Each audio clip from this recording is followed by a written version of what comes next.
When I was first elected to the board, I just knew that I was going to be president of our board because, well, after all, I'd been president of everything I had ever joined. So I set to work. I went to all the training and I served on all the committees and I just busy for about 3 or 4 years getting ready to be prepared.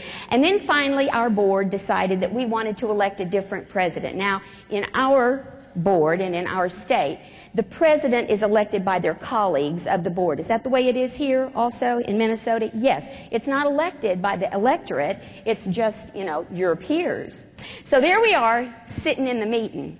And they said, okay, who would like to be president? I said, wow. I'd be willing to serve. I tried to look humble and like I was being called upon to do this. Well, when the ballots had been counted and the vote was taken, turns out my colleagues did not elect me president. Do you have any idea how humiliating it is to volunteer for a volunteer job and get turned down? I was cut to the quick. I mean, there we were sitting in the boardroom, wearing our little crowns, with the media there, the newspaper and and it was awful. It was all I could do to keep my composure until I could get out of that room and get into my car. And on the way home, I just started bawling. I went home and I cried for about 3 days. Oh, everybody hates me. Nobody likes me. I need some worms. I was just really drowning in a sea of pity, and then the telephone rang. Anne, would you like to go to lunch? It was one of my colleagues. So I said, sure. Well, they just served the salads when my colleague looked me in the eye and said, Anne, would you like to know why I did not vote for you for president?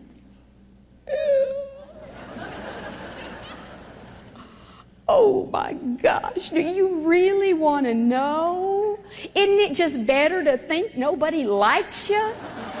But I know how to play this game. I'm a trooper, so I pulled myself up and I said, oh yes, please share.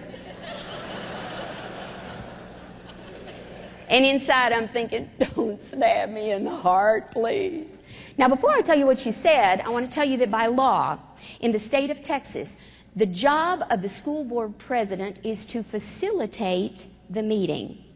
Their job is to make sure that all the board members' views are heard, that you get to speak, you get to speak, you get to speak. And they only speak either to sum it up or to sort of break a tie or to tie a bow on the point, but they're not supposed to use the office to manipulate the conversation. And in fact, I don't know if it happens here in Minnesota, but in Texas, the boards that are the most dysfunctional and appear in the newspaper and the TV most often are the ones whose president is not functioning in that manner. So my colleague says to me, Anne, the reason I did not vote for you for president is because I did not want to silence your voice. Well,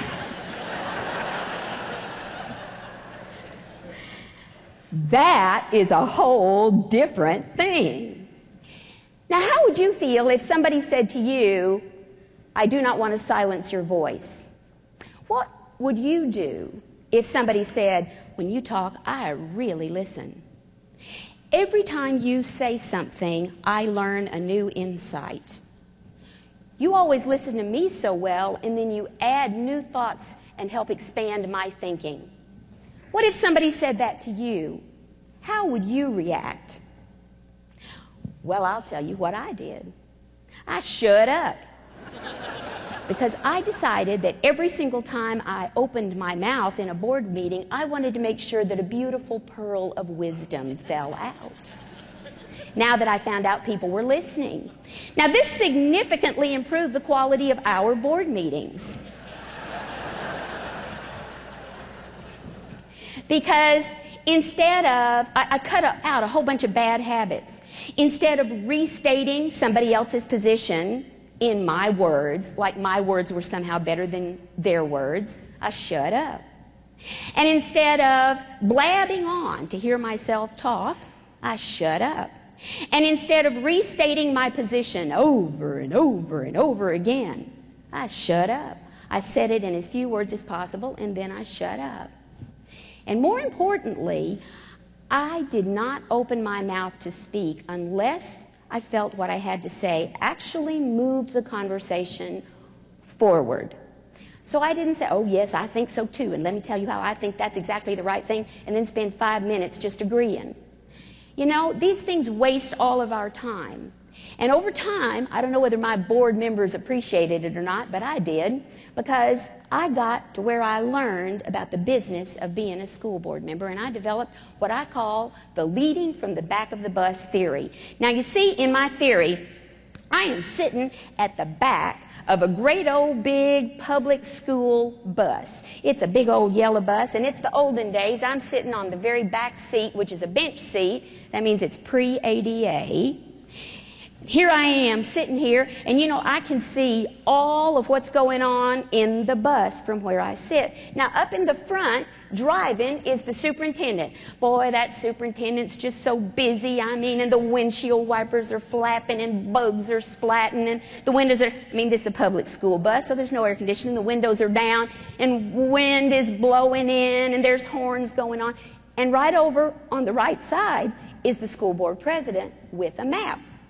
The map, it's, got all those folds. It's all torn and tattered and flapping in the breeze.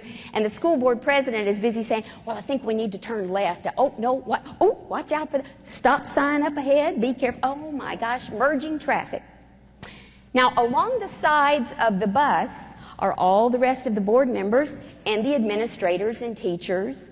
And some of them are looking inside the bus to make sure that all the processes and support that needs to be done is going on and going well. And some of them are looking outside the bus at the students and the family and the community. And from where I sit at the very back of this bus, I've got a 180-degree view of everything that is happening. Plus, if I turn around and look out the back window, I can see all the kids we're leaving behind, all the speed bumps that we're just going over, all the families that we're not serving. Now, my job in the back of this bus is not to be driving. My job is to simply have a very clear understanding of what our due north is, and simply sing out, I think we need to turn right at the next light, whenever I feel like we're really getting off of our true north. Because what I learned is, it doesn't matter if we're going on the interstate or on the access road or maybe even on a residential street. As long as we're continuing to head to our true north, it doesn't matter if it's my way.